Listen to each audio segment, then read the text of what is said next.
everyone knows English, and I'm still struggling with finding the right words for the terms. Sometimes I hear things, I ask what it was, they say something, I said, huh? So the best is speak what you know the best and continue like that. These slides I prepared for some other things, but I'm going to use it, a summary of it here.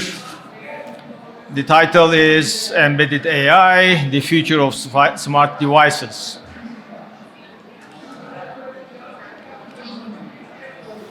I will give you a brief introduction and then talk about again briefly about the technologies and then discuss the embedded AI, why it matters, what it is, and understanding the embedded AI and key components and technologies of embedded AI. And then I will give you some summary. So brief introduction. Each time, as an academician, each time we use something that existed somewhere, we have to provide appropriate credits. So I have image credits. I'm using image from the internet and I'm citing them to be fair. So the definition of AI is basically, it is a field of computer science focused on creating intelligent machines that mimic human cognitive functions like learning, problem solving, and decision making. Yes, we achieve the learning part. We achieve the problem solving part. Decision making, yes, but at the very basic level. We are still years away. AI, for me, is basically a triangle. At the top is the AI itself. Under the second layer, you have the deep learning, machine learning, language models, all 9 yards of things. But at the bottom, there is the key component which everyone seems to either omit or just hand wave and get over. It is the data. Without the data, there is no AI. Right? And these days we have individuals are generating millions of data every second. Where they go, nowhere unless we record them with our smart devices, which I will talk. And then once the data is there, collected, we need to store it properly. We need to clean it properly. And then we need to use it by training or some other methods to make it useful. Okay? So that the thing start looking like a brain, right? What we do, we absorb, capture things. For example, I'm walking on the street, tons of people passing by. At a split of second, I say, oh, this is John. I know this guy. I don't know him or her. I don't know that. Oh, this is a cat. This is a mouse. It all processed in a very short time in our brain. And AI, we are not there yet, right? You give a prompt to ChatGPT, tell me about it, this and that, or show a picture of a cat, and then it will tell you a cat. But the time it takes to give you the answer is still too long, okay? Let us talk about some technologies for AI. Again, it is a brief credit is right there. Machine learning. We have the data sets, we have the algorithms, we feed these data sets to these algorithms and we learn, or our entity, we call it machine, actually it is a misnomer, it is not really a machine, it is a program probably. that learns, and then it can recommend something. And actually, if you go quite a few years back, there used to be recommender systems, right? Okay, I like these things. What you can recommend us? Or these are the past actions on something. What would come next is all part of this machine learning. And then it identified the travel routes, translating text, etc., and help speakers create these talks. I will tell you, fair is square. I asked Bing, ChatGPT, Gemini, Copilot. I said, my prompt was very simple. Create me a 25-minute talk on embedded AI. Then I fine-tune it and create these slides, right? The key is now people are talking about the use and misuse of ChatGPT or other LLMs. There is a big group on the negative side, no, it is cheating. And then there is the other group, no, it is extremely good. It will help us learn new things fast. The key here is that, as I just said, I prompted, I got an answer, I refined it. That is the key. If I give you an assignment, you ask ChatGPT to write a program, but you have to fine-tune it, personalize it, and make it fair game. Then plagiarism doesn't apply. But if you Google it, ChatGPT, get the program and submit it as if it is yours, then it is cheating, right? And then deep learning, it is a subset of machine learning. You use different techniques, particularly neural networks, and process complex data. The more the data becomes complex, the deeper these neural networks would be. And then NLPs, natural language processes, then simple examples, translators. I'm talking in English, maybe if there is a immediate translator, it will soon be translated directly into any language of our choice. Now again, sine qua non, a must-have, it is a Latin word for a must-have. If you don't have data, as I said, there is no artificial intelligence, AI, because there is nothing to work on, right? So as you see, there are tons of different data, structured, unstructured, graphs and images, text, time series, spatial, temporal information, and then there is the processing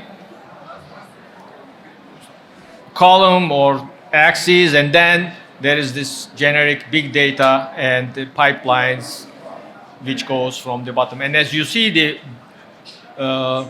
second layer, data acquisition, is the data collection. That's what I'm trying to say. We need to have data to analyze it, to process it. How we do that? We collect the data. And there are different ways, and I will talk about how to collect data and to analyze. Now, what the heck is embedded? What we are embedding AI into? Well, it is a good question. Who doesn't have any smartphone? No, right? Everyone has a smartphone. That is an embedded device. And either we know it or we don't.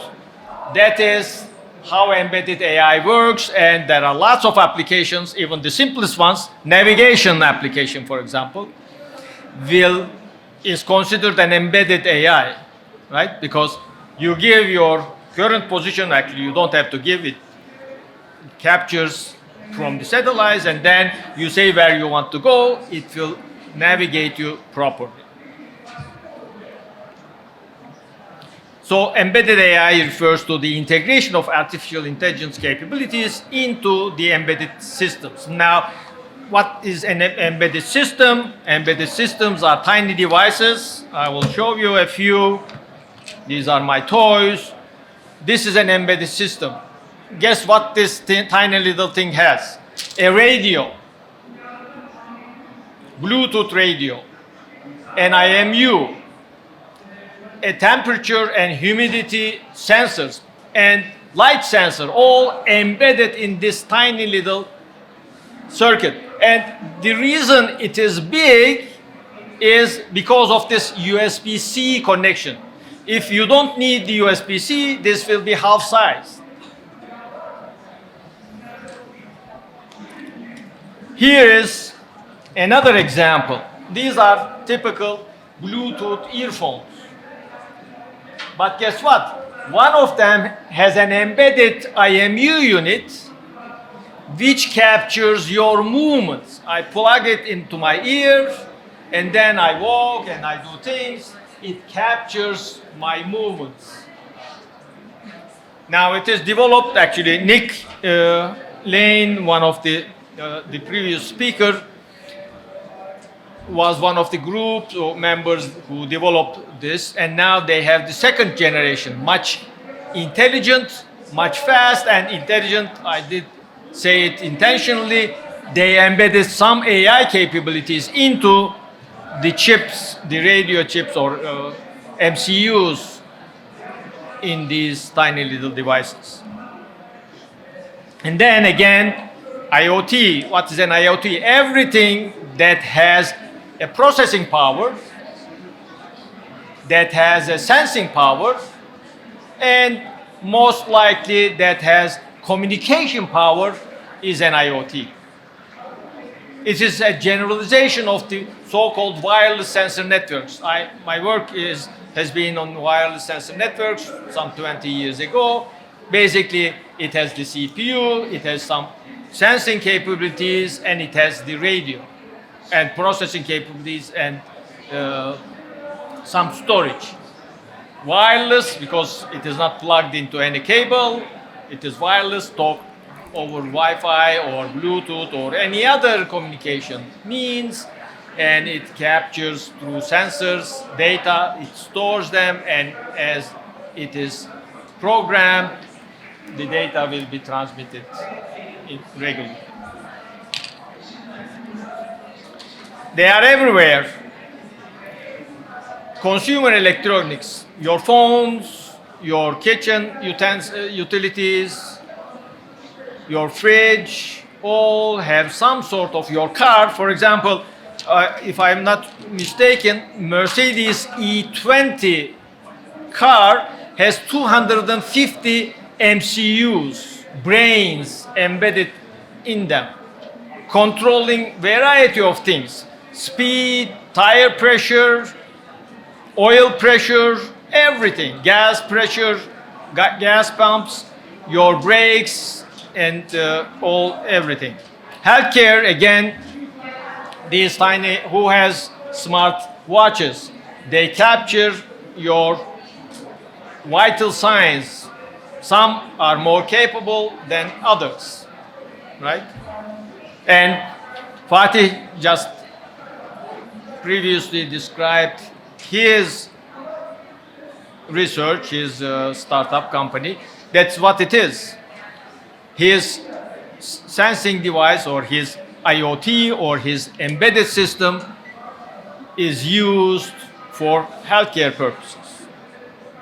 There are other use cases, of course. Industrial automation is one of them. Oops. Why it matters? Why embedded? I mean, we know that AI matters now because everyone talks about AI. This whole 2-day summit is on AI.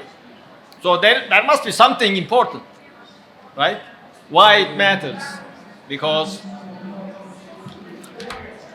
back in the days, not so long ago, we collect the data, we push it to the cloud process them, and we get some results. Now everything is handled as much as possible with these devices. Of course, application domains will vary, but these are capable enough, the CPUs, the MCUs, they are not called CPUs, actually they are MCUs, master control units. They are powerful enough to process your data. For example, this has Nordic's NRF 5340 chip, 52840 chip. Now the next generation 5354 versions of them has embedded AI in it. Tiny ML is programmed onto the chip. Chip is the misnomer, actually. It is the SoC, system on a chip.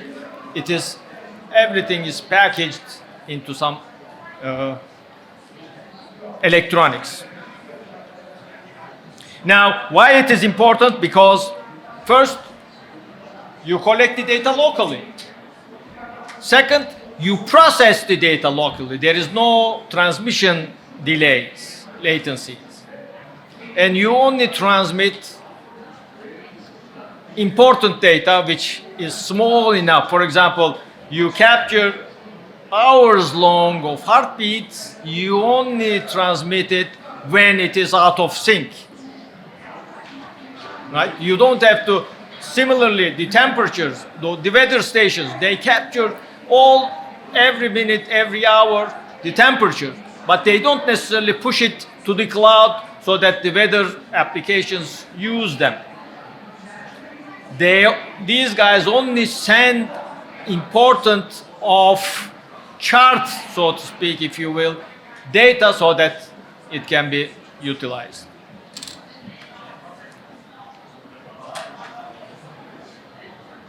So basically, our brain is getting closer because these guys are closer to us, and implanted chips will get there soon.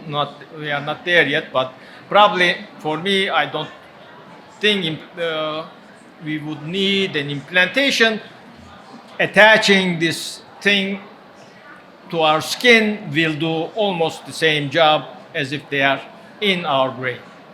But again, the technology is not there. So everything is being collected locally, processed locally, and transmitted sporadically when and if needed. That's how things would work. And now, yesterday, Intel just announced not a chip, but a system, AI system, or there is a Lenovo machine laptop, 13-inch laptop downstairs, which is not sold in Canada, in Istanbul, in Turkey yet. It has Intel's next generation chip, which has some AI capabilities. Now, when we talk about AI capabilities, basically it means that the firmware that controls the chip and the peripherals have some intelligence. Tiny ML comes into mind so that it does some processing for you.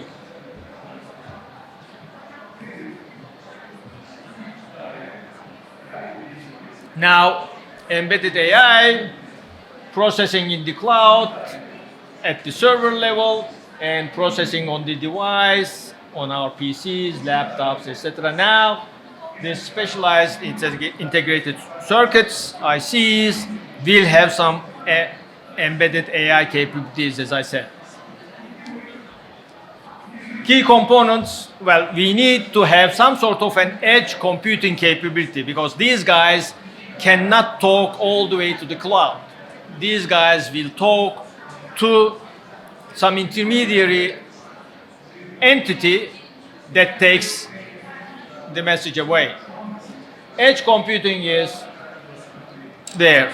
Machine learning at the edge, again, now this has some machine learning capability or more generally AI capability, but we need to have more capability on the edge because edge is much powerful than these things. right? And then sensor integration. Now, as I said, this guy has IMU, which generates X, Y, Z coordinates, movements, inertia,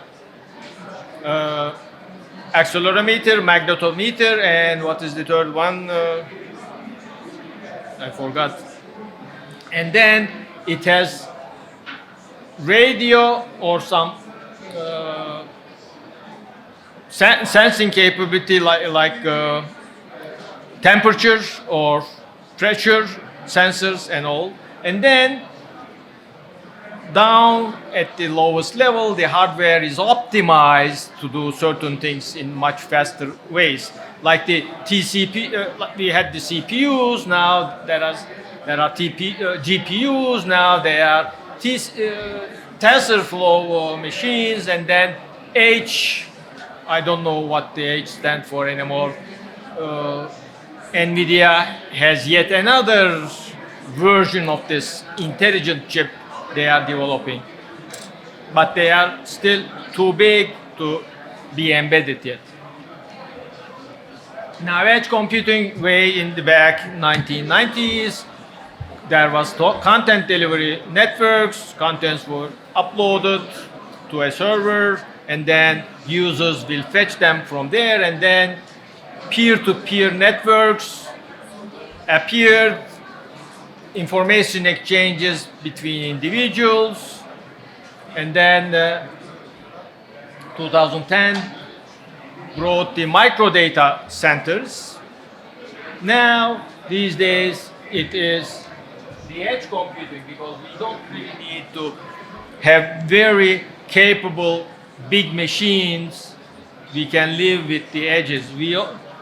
In the 2010 cases, we would have tons of those data centers, very expensive. Now we don't need them. If we had 1,000 micro data centers, we would have millions of edge devices and billions of sensing devices, embedded AI devices.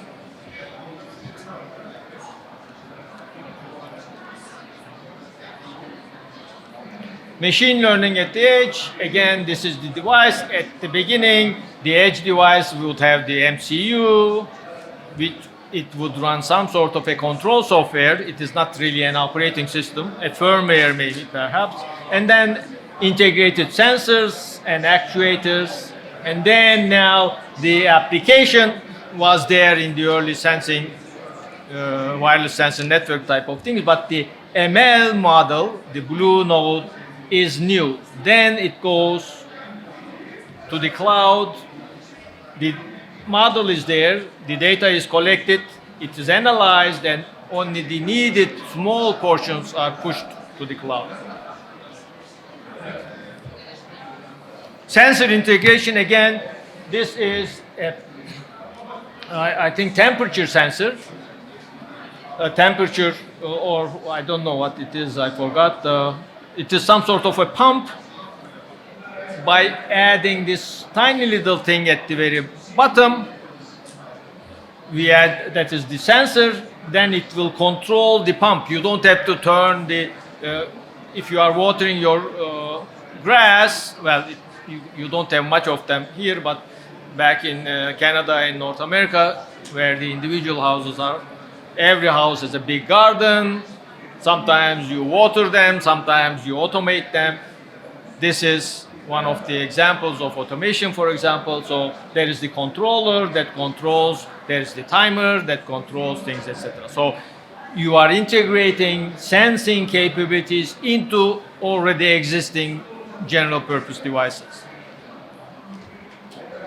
And then, of course, we have to have the hardware components, which should be the microcontrollers, field programmable gate arrays, FPGAs, because in order to build mass produce these chips, you will go over tons and tons of iterations to perfect it, and then you develop these things using the FPGAs, and then once you are satisfied, once those applications or FPGAs do what you intend to do, then you start mass producing them. Otherwise, you will just throw them, right? It doesn't. So the AI chips, TPUs, NPUs are being developed to do certain computations in a very efficient way. The difference between the NPU or TPU from the CPU is that CPU can do everything. NPU or TPU do one thing much better than the CPU. That is the basic difference. And of course, they would execute your famous, your favorite AI applications or algorithms. What are the applications? Smart home devices, healthcare applications. Fatih mentioned them quite in detail. Autonomous vehicles, as I said, Mercedes E20 has some 300 MCUs embedded. And then we have the Internet of Things, IoT, but a specialized version of them are used in the industrial settings. They can't be this small because this doesn't resist in high temperature, this doesn't resist in high pressure or high humidity, etc., etc. So industrial IoTs are much protective, specially designed, usually larger devices. Examples, this is an intelligent house, if you will. There is the smart window. It opens up when the air quality, for example, decreases in a house. It opens so that fresh air can get in. Gas leak sensor, unfortunately, the words doesn't read well. Gas leak sensor, smoke sensor, IR camera, intelligent sockets, light switches, air conditioning, rain sensors and cameras, and control panels, and a server behind the whole. So the server right there, I don't know if this is. The server right there is your edge device in the house, right? It is connected to the cloud. And then healthcare, as I said, Fatih mentioned about these things. Medical devices for patient monitoring, diagnostics, personalized treatment. Actually, the personalized treatment is the key getting into our daily lives. A treatment for me may not apply a treatment for someone else because we are not at the same height, we are not at the same race, we are not same gender, etc., etc. Everyone will have the personalized, read it, the best care, diagnosis, and treatment soon. And then wearable devices, as I mentioned, will capture daily or secondly vital signs and trigger certain system. Call the doctor, for example, if my heart rate starts peaking up or getting lower. Autonomous vehicles, again, we all know Tesla and all the smart devices, vehicles, they are all controlled. They are not perfect yet. They occasionally involve in accidents. Usually it is human-injected accidents, but everyone blames Tesla and Elon Musk. And the industrial IoTs, as I said, factory automation is the most important one. The challenges, well, there is a small, enormous potential, but there are lots of challenges. And the challenges require care, and we as an academician, you as students, should be working on those challenges, should be working to overcome those challenges so that we can get over with those challenges. But just keep in mind that overcoming a challenge doesn't mean it is the end. Everything is purple. There will be new challenges that weren't foreseen in the previous book. Future looks like this.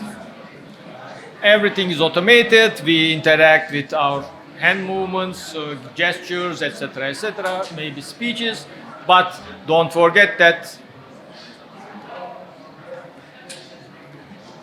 the danger may still be there. Okay? Thank you very much.